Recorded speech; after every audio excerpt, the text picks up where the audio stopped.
Aqui bem na minha frente está o local da nossa arquibancada. Para cá, a nossa quadra de esportes. Depois, para frente, o nosso estacionamento.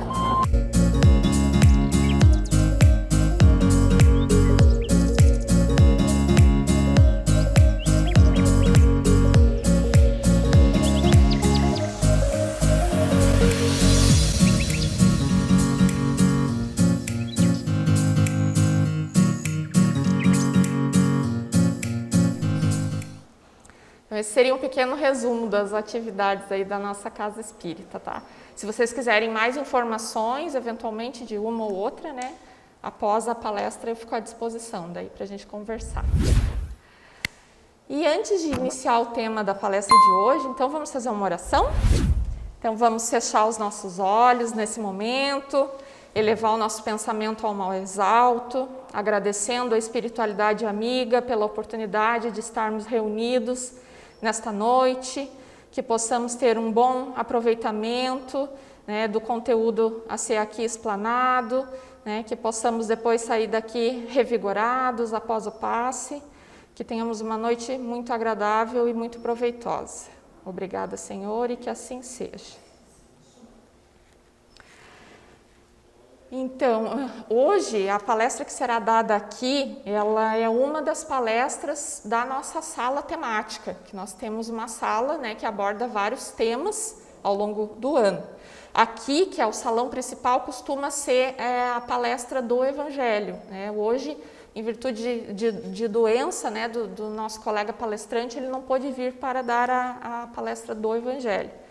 Tá? Mas aí hoje, então, nós vamos trabalhar aqui um dos temas, né, que nós trabalhamos, que é a morte. Agora estamos aí no capítulo sobre a morte. Já falamos sobre vida, né, e agora estamos no capítulo morte. E esse tema aí, morri agora, é um tema muito polêmico, né, gente? Porque a morte ainda é um tema que gera muita dúvida, muito medo, né, da população de uma forma geral, né? Quando se fala em morte, tem muita gente que não quer nem falar, né? Não é verdade? Tem gente que vive uma vida toda fazendo de conta que não vai morrer, sendo que, né, uma das maiores certezas que nós temos na vida é de que nós um dia vamos partir dessa, né? Então hoje vamos falar um pouquinho, tentar tirar algumas dúvidas, né, sobre esse tema, morte. Que na verdade para o Espiritismo não é morte, né? Porque o Espiritismo ele vem para nos ensinar que a morte não existe, e sim o desencarne, né? Essa passagem. Então vamos desmistificar um pouquinho isso aí. Para começar, tem aí um trechinho da Bíblia, né? Do Evangelho de João. Replicou-lhe Jesus: eu sou a ressurreição e a vida. Aquele que em mim crê, ainda que tenha morrido, viverá. E todo aquele que vive e crê em mim, jamais morrerá. Crês isto? Então, essa passagem aí de Jesus, que João nos retrata, vem trazer muito forte, né, a influência de Jesus, né, do exemplo dele, do ensinamento que ele nos deixou, né, e a mensagem tão importante de que se nós vivenciarmos, né, os ensinamentos dele, o que ele deixou de legado, nós vamos estar acalentados, nós vamos estar protegidos. Né? Então vamos entender um pouquinho melhor o que isso quer dizer. O que seria então a desencarnação? A desencarnação é o fenômeno de libertação do corpo somático por parte do espírito, que por sua vez se desimanta dos condicionamentos e atavismos materiais, facultando a si mesmo liberdade de ação e de consciência. Então hoje nós, enquanto seres encarnados, estamos presos aqui à matéria, ao nosso corpo físico. E quando chegar o momento, né, do nosso desencarne, que nós não sabemos quando será o momento então da libertação, né, da mudança de estado, em que nós vamos deixar, né, de viver nesse mundo material para passarmos a existir apenas no plano espiritual, em forma de espírito. Então, é por isso que a doutrina espírita, então, desmistifica a morte em si, porque o termo morte já é carregado, né? Já está muito imbuído assim de negativismo e de um tom, né, fúnebre, e se entende que é o fim, que acabou, que morreu, acabou, né? Mas o Espiritismo nos revela que não, que a morte, na verdade, ela é a desencarnação, essa passagem, né, em que o nosso espírito, que é eterno e que habita nesse corpo físico que nós temos, vai continuar existindo, só que vai passar para o plano espiritual, né, e não mais aqui. E a matéria, que é o corpo que nos anima, esse vai ficar para a Terra, né? Esse teve dia para nascer, vai ter dia, né, para o desencarne. Então, é essa compreensão tão inteligente que a doutrina espírita nos traz do desencarne, que é tão importante porque traz consolo acima de tudo, né? Porque a crença, a fé na existência da vida após a morte, ela nos acalenta, né? Principalmente quando pensamos que vamos perder as pessoas queridas, né? Vamos perder aqueles que estão conosco hoje em dia. Mas vai ser uma perda temporária, né? Uma perda momentânea, porque um dia vamos estar todos juntos, vamos nos encontrar no plano espiritual.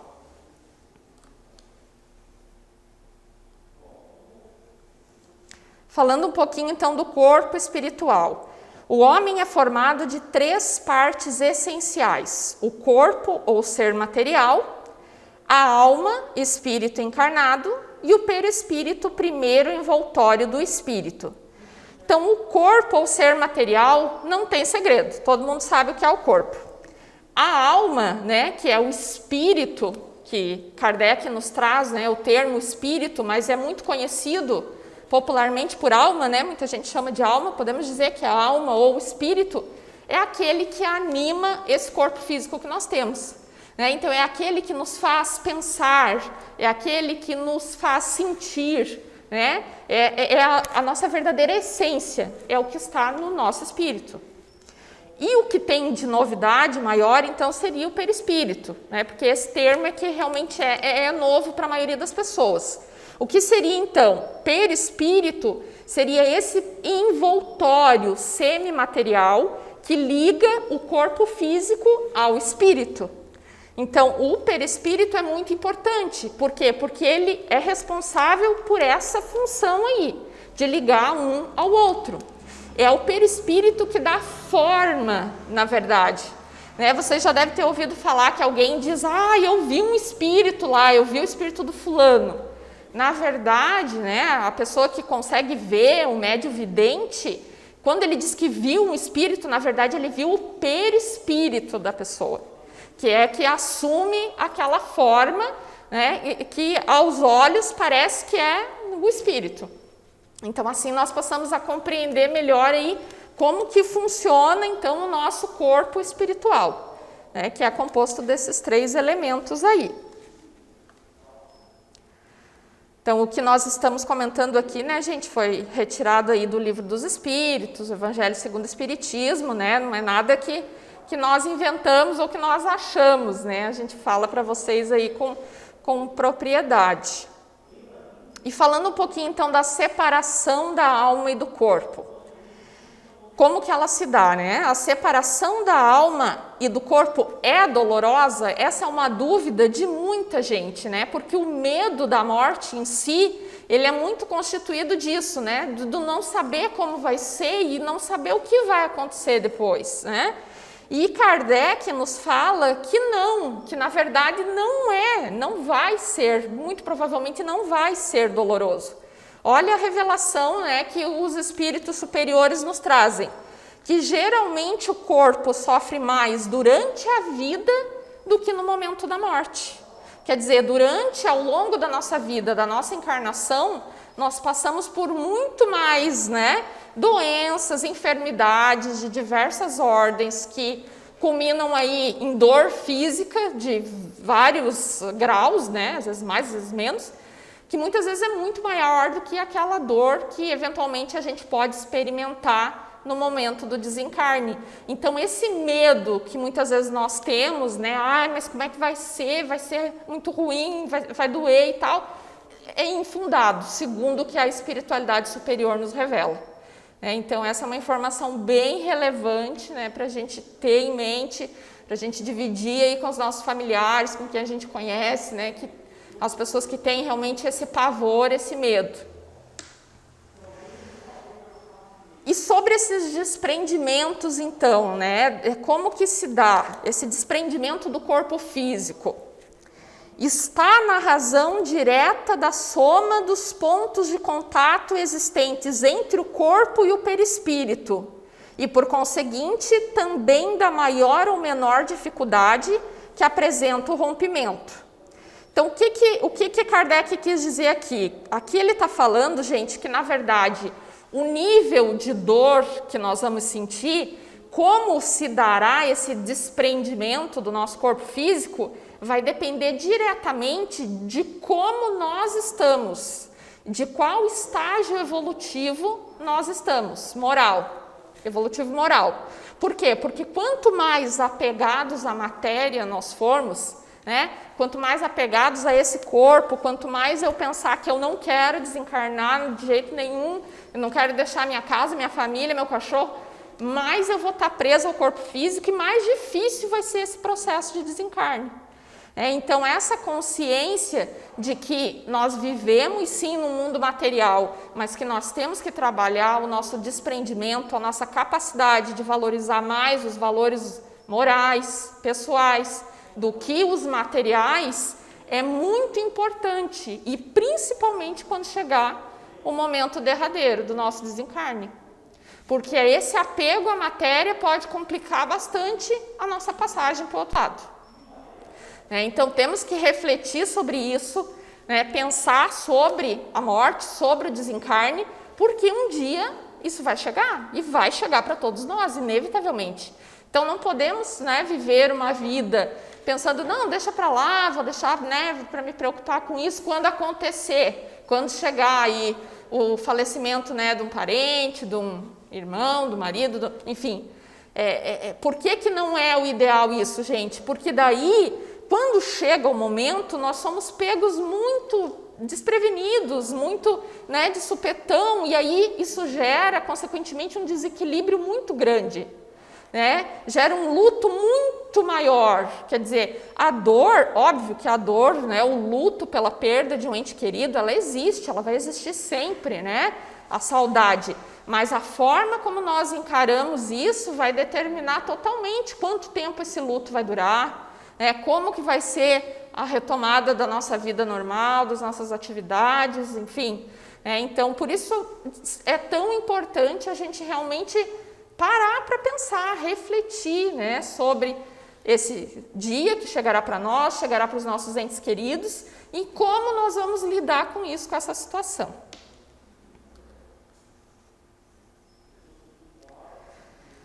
Falando um pouquinho do desprendimento do homem espiritualizado, né? Então, esse homem que já tem consciência, né, de que a morte chegará, o desencarne chegará, e de que há formas, né, para que esse processo aconteça de forma mais natural e mais tranquila.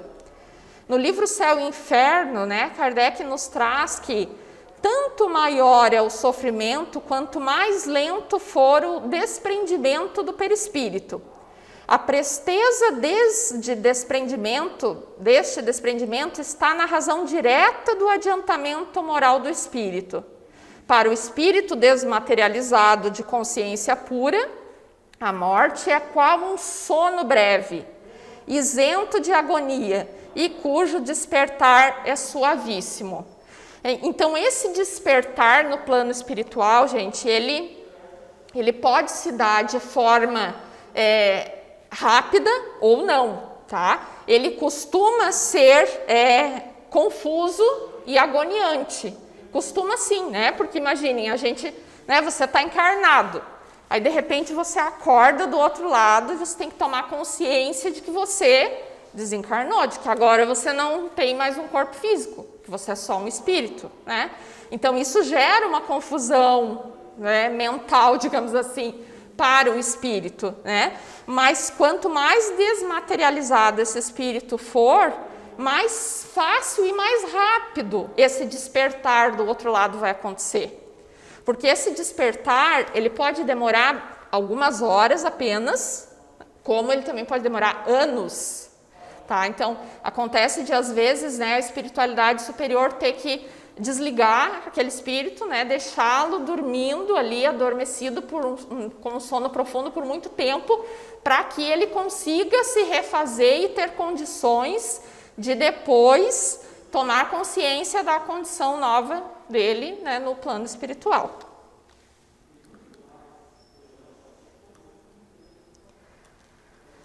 Reminiscência ao desencarnar. Vamos ver o que é isso. A visão se desenrola diante de nós num rápido instante, mas nos oprime pelo seu volume e nos abala e impressiona pela sua intensidade. Quase sempre vemo-nos tais quais fomos do berço ao túmulo. Então, o processo do desencarne, né, gente, tem muitos espíritos que já relataram como isso ocorre. Né? Então, quando alguém fala assim, mas ninguém voltou dos mortos ainda para dizer como é. Na verdade, essa pessoa está equivocada, né? Porque vários já se manifestaram, né, já voltaram, em forma de espíritos, claro, mas para nos revelar, para contar como que se deu esse processo. E desses relatos, né, de tantos espíritos, algumas características são muito comuns. Dentre elas, essa de que nos momentos ali derradeiros ali do desencarne, o espírito tem a capacidade de ver passar aos olhos dele toda a vida dele. Sabe assim, como se passasse um videoclipe ali da vida, da nossa vida, tipo de uma forma rapidinha e tal. Isso, segundo relatos aí de vários espíritos, isso acontece. Né? Como se fosse um momento para você se dar conta de como foi a tua encarnação, tudo que você passou, até chegar naquele momento e te preparar, né, para que você veja que tudo teve, né, teve começo, teve meio, e ali vai ter um fim, que não é um fim, né, uma transformação, uma mudança de estado, mas que serve muito para sintonizar aquele espírito ali da condição em que ele está passando, né, de desencarne. Então, isso é curioso, mas é um relato bem que se repete muito, né, de que temos essa oportunidade aí de ver a nossa vida toda passando pelos nossos olhos. E queira Deus que a gente veja isso e não se arrependa, né, gente, quando chegar o momento, né? E não pense assim, poxa, eu podia ter feito tudo tão diferente, né? Ou eu queria ter feito tão diferente e não fiz. Queira Deus que a gente possa se orgulhar daí, daquele filme, pequeno filme que passou na nossa mente. Então, hoje aqui, estudando o Espiritismo, né, estamos tendo a oportunidade de trabalhar em nós aquilo que é possível para que tenhamos uma vida bem vivida, né, uma vida calcada aí em valores morais, valores que de fato importam e que de fato vão agregar para o nosso espírito, para a nossa evolução pessoal. Né? Vivemos num mundo material, precisamos da matéria, com certeza, né? Mas não podemos nos esquecer de que não é a matéria o mais importante. E estamos aqui hoje para lembrar disso, né?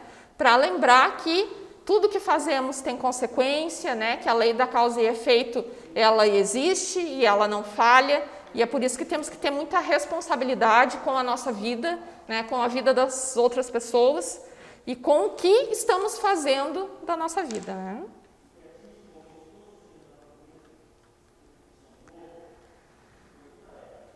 A alma, deixando o corpo, tem imediata consciência de si mesma?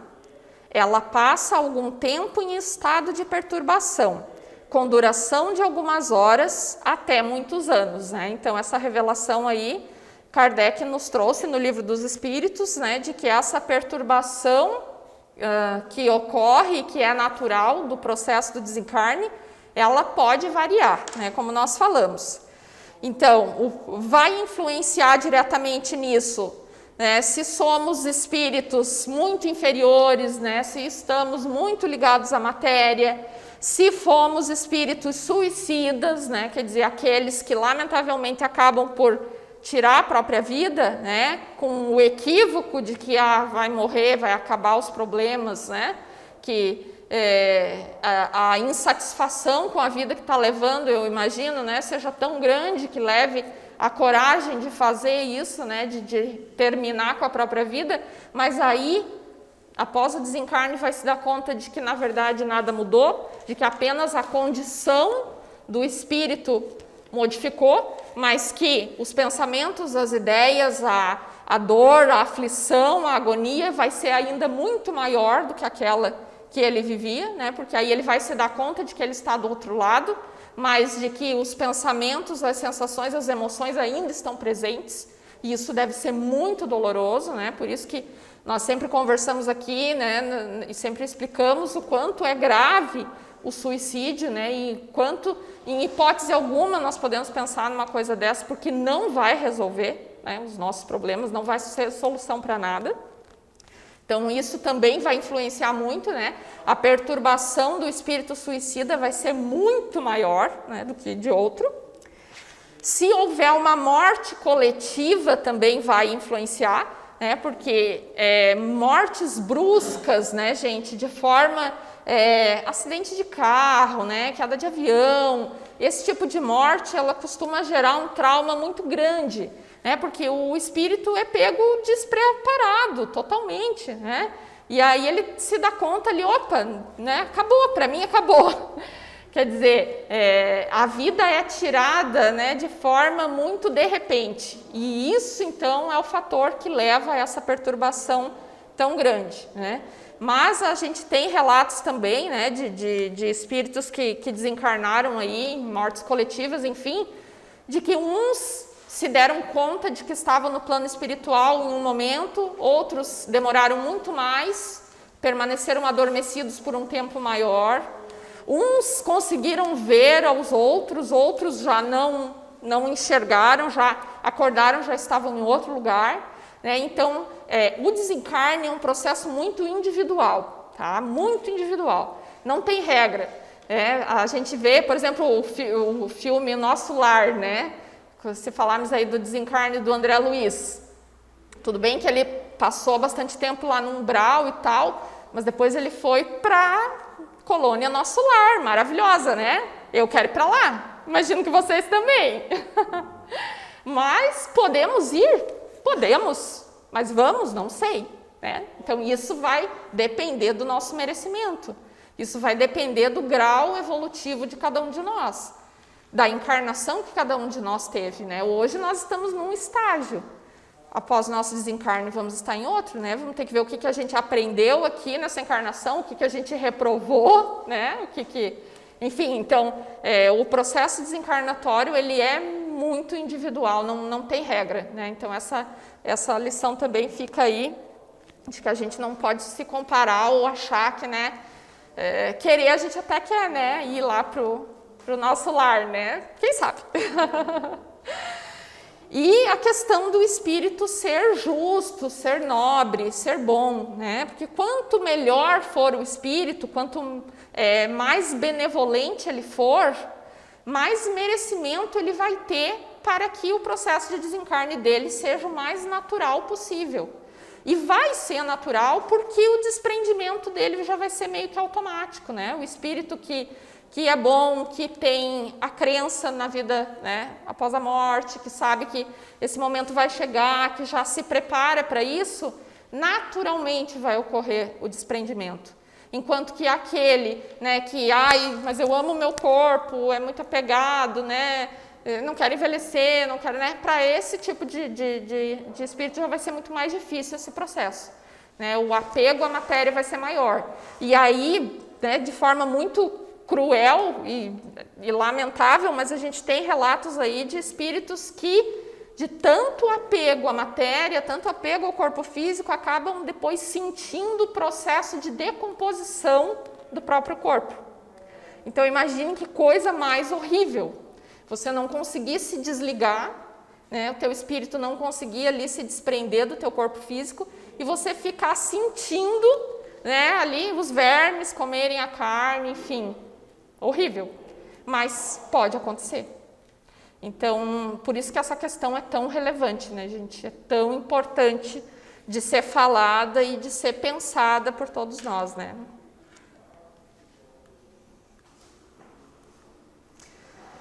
O que muitas pessoas afirmaram, né, desses aí, muitos espíritos afirmaram, na verdade, né, terem sentido ou ter acontecido após o desencarne. Então, todos afirmaram manterem a forma humana, quer dizer, acordaram no plano espiritual e conseguiram se identificar, se ver com a forma que eles tinham aqui enquanto encarnados. Teriam ignorado que estavam mortos, quer dizer, como eles conseguem se ver, se enxergar, se pegar, eles não acham que estão mortos, né? Não, estou vivo, opa, como assim, se eu estou me vendo aqui, né? Aí é aquilo que a gente falou, né? O nosso perispírito tem forma, que é a forma do nosso corpo e tal. Então isso gera essa falsa ilusão de que o espírito estaria vivo ainda, né? Haverem passado pela prova de reminiscência sintética de toda a existência, né? Então afirmam ter visto esse filminho lá de toda a vida passando em frente aos seus olhos. Afirmam terem sido acolhidos no mundo espiritual por espíritos amigos e familiares. Essa parte é bem importante também, principalmente para quem tem muito medo da morte. Quer dizer que nós não vamos estar desamparados no plano espiritual. Nós vamos receber os nossos entes queridos, né, aqueles que já se foram, vamos receber espíritos mentores, né, que ao longo da vida já nos auxiliam, embora a gente não saiba, não tenha consciência, né, mas quando a gente dorme, o nosso espírito sai do corpo e provavelmente a gente se encontra com o nosso mentor, com espíritos amigos que querem nos ajudar nessa nossa caminhada, né, nos influenciar positivamente. Então, após o desencarne, essa turma toda vai estar lá esperando a gente, né? Queremos acreditar que vai ser assim, né? Que nós não vamos direto para uma zona muito inferior e tal. Mas se nós nos prepararmos, né? Igual receita de bolo, né, gente? Aqui a gente está conversando sobre o que a gente tem que fazer para que tudo dê certo, né? Para que a gente tenha um desencarne tranquilo, né? E para que a gente receba, tenha merecimento para que tudo isso que a gente está falando aqui aconteça. E terem se achado num meio espiritual, né? Terem se dado conta ali de que estavam no plano espiritual. Então, aqui tem algumas obras, para quem queira se inteirar um pouco mais, né, sobre o assunto morte. Tem a obra aqui, Nascimento, Vida e Morte. Reforma íntima, orientações para tornar sua vida melhor. Uma proposta para a casa espírita, e o livro Céu e Inferno, de Allan Kardec. Agora, eu li aqui Reforma Íntima, né, gente? A reforma íntima, esse trabalho de tentar combater os nossos vícios morais e praticar, né, atos de bondade, de benevolência, visando estar cada vez mais perto do que Jesus nos deixou, da missão dele. Essa reforma íntima é muito importante, inclusive, para nos preparar para o desencarne, né? Porque quanto mais méritos nós tivermos, né, quanto mais boa conduta, atos nobres nós tenhamos aí no nosso currículo encarnatório, né, mais passível de receber toda a ajuda, todas as bênçãos possíveis nós vamos ter no momento do desencarne. Então, sabemos que quando encarnamos aqui, né, nós temos um plano encarnatório. Sabemos que nós vamos passar por provas, por expiações, tudo isso para o nosso progresso, né, a nossa evolução. Mas nós sabemos também que toda a bondade, né, todos os gestos de amor, de caridade que nós venhamos a fazer, vão contando, tá, como bônus para a gente. E talvez, se lá no momento do desencarne era para você desencarnar, era para você ficar doente numa cama por anos, para depois desencarnar, dependendo da tua conduta, do que você fez na tua vida nessa encarnação, você pode ter mérito para que a espiritualidade permita que você desencarne de forma mais rápida, que você não passe por aquele processo doloroso de ficar numa cama, doente por muito tempo. Então, por isso é tão importante nós trabalharmos a nossa reforma íntima, o nosso melhoramento, a nossa evolução moral. Porque é só assim que nós vamos estar cada vez mais próximos de Deus, cada vez mais próximos de Jesus, cada vez mais entendendo e compreendendo a importância da prática do bem, a importância de tentar combater aquelas ideias, aqueles vícios que nós reiteradamente estamos errando. Porque é muito fácil errar, gente? O difícil é a gente fazer o certo, Mas nós não podemos desistir. Sempre temos uma nova oportunidade, E estamos aqui para isso, ouvindo a palestra, conversando, trocando ideias. Vinde a mim todos vós que estáis aflitos e sobrecarregados, que eu vos aliviarei. Tomai sobre vós o meu jugo e aprendei comigo, que sou brando e humilde de coração, e achareis repouso para vossas almas, pois é suave o meu jugo e leve o meu fardo.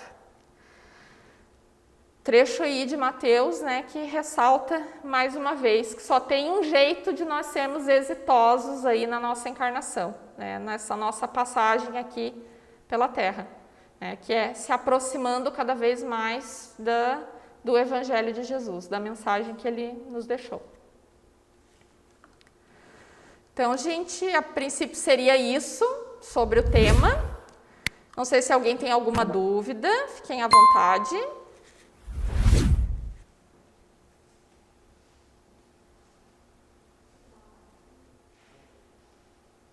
Era isso? Então, tá. Então, vamos agora nos preparar para o momento do passe magnético, tá? Hoje teremos, então, o passe coletivo, tá? Em que eu vou colocar aqui para vocês. Eu peço que vocês, então, sentem confortavelmente nas suas cadeiras, Fechem os olhos, se concentrem, para que os espíritos superiores, os mentores da nossa casa que estão aqui conosco nesse momento, possam, atuar e estarem presentes aí junto de cada um de nós. Nos preparemos para o momento do passe e fluidificação das águas. Coloque um recipiente com água limpa para ser fluidificada. Irmãos, não importa aonde você está, quais as dificuldades que está enfrentando, Jesus está sempre pronto para vir em nosso socorro. Coloque-se de maneira confortável, que lhe facilite a concentração e a receptividade.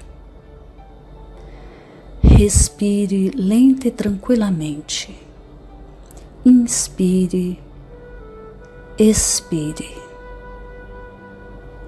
Inspire, expire. Encha seus pulmões de ar e solte bem devagar. Deixe que energias de tranquilidade e paz penetrem seus pulmões, circulem por todo o corpo. Sua alma, em harmonia com o corpo, se sente tranquila e em paz. Mentalizemos a passagem de Jesus.